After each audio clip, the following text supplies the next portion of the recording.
আসলে সেদিন আমরা একটা কবর জিয়ারত করতে গিয়ে আমাদের কর্মসূচিতে ছিল এবং যার কবর জিয়ারত করতে যাচ্ছি সে দীর্ঘ ২ দশকের অধিক কাল পর্যন্ত রাউজান উপজেলা বিএনপির সভাপতি, উত্তর জেলা বিএনপির সহ-সভাপতির দায়িত্ব পালন করছে।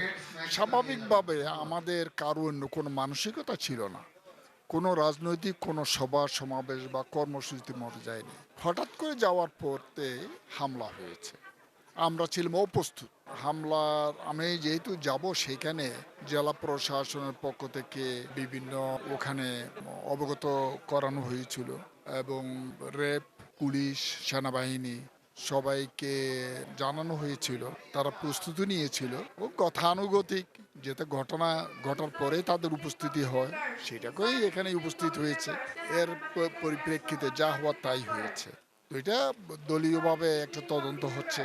তদন্তের প্রেক্ষিতে হয়তো এটার চূড়ান্ত একটা সিদ্ধান্ত আসতে পারে।